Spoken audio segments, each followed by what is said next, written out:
With the 2023 Formula One season coming to a close, I have to ask one simple question. Are we witnessing the greatest peak in the history of Formula One out of one driver? Man, oh man, oh man, people should be appreciating what they're seeing in Formula One the past few years as you're possibly seeing an all-time great flourish before your very eyes. Now, I've always been a big believer that dominance in any sport is a good thing because it gives the sport a benchmark, something for the other teams and drivers to strive for, and it gives them a plateau that they can reach and surpass. We saw that firsthand back in 2021 with our own eyes as we seen Max Verstappen, the young, hungry, up-and-coming superstar, go toe-to-toe with, in most people's eyes, one of the greatest drivers in the history of the sport, Lewis Hamilton, and beat him straight up. Even though there was some fishy stuff at Abu Dhabi, he still won, but you get the point. Max Verstappen just had the greatest statistical year in the history of the sport this past season. This man just had a season that not even the greats like Michael Schumacher, Lewis Hamilton, and Sebastian Vettel could even match.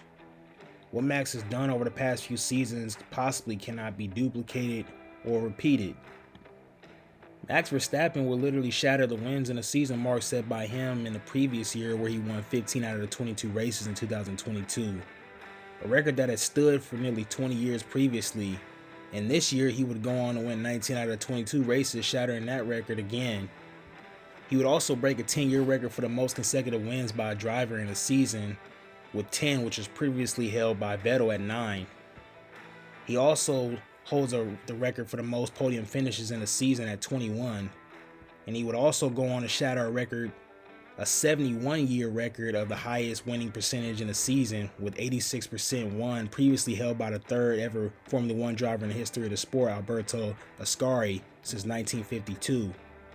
What makes this record so ridiculous in my mind is the fact that during this season in 1952, they only ran 8 races in a season, compared to the 22 that they run nowadays. So the fact that he's raced nearly 3 times longer of a season and still had a higher winning percentage is completely mind-blowing.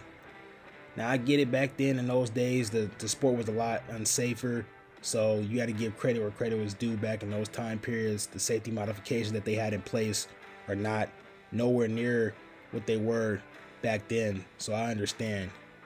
Hell, he's even the only driver in the history of the sport to win a race while not being legal to drink, which is pretty funny if you ask me. Being the fact that he's the only driver in the history of the sport to win under the age of 20. This man is just nothing short of a record breaker. He's been breaking records faster than he's been winning races, it seems like. And he's been so dominant that even if you were a fan and didn't catch a race on a particular week, and you were trying to watch a replay of it, before even watching, you would think it's a foregone conclusion that Verstappen probably won. Now, if I had to play devil's advocate and really poke holes at his accomplishments just a little bit, it's very clear how much equipment and car performance matters in the sport of Formula One. It's also very clear that Red Bull has a pretty obvious performance gap over everyone else in the sport currently. It's why over the past 20 years we've seen multiple teams take their turn in dominating the sport for a certain period of time. You had the dominant era of the early 2000s of Ferrari with Michael Schumacher, where he won 5 straight Formula One titles.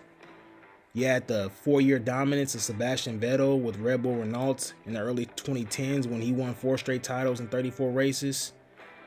You even had the painful dominance of Lewis Hamilton from the mid-2010s all the way to 2021, where he won an astounding 6 world titles along with a ludicrous 81 wins. With how things are playing out for Verstappen and Red Bull, they're basically having a similar stretch of dominance that's seemingly going to follow the same formula, no pun intended, that the other great champions took en route to their great reigns on top. But, to play with devil's advocate once again, like I said, if you look at Sergio Perez's 2023 season, he's a perfect example as to why car performance matters. Now, this isn't to rag on him as a driver, he's been okay throughout his career. But seeing as he went the first 9 years of his career winless, which is the longest streak in the history of the sport without getting a win at 194 races, also seeing as he didn't have a multiple win season until joining Red Bull, shows you that the point of having a great team and great equipment matters greatly in motorsports. A driver can only do so much. He could be the greatest talent in the history of the sport, but not having the car or the team to go along with that will always leave him at a disadvantage.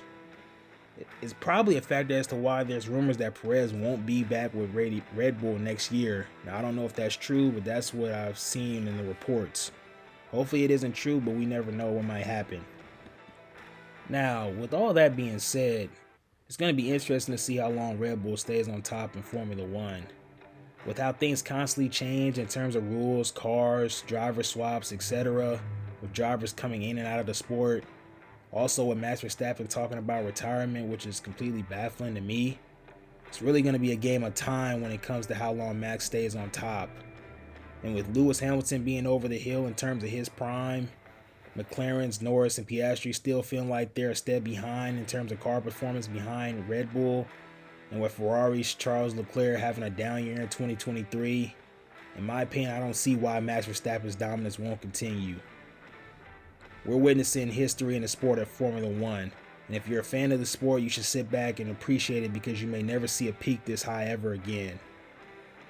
Thank you all for watching, and as always, until we meet again.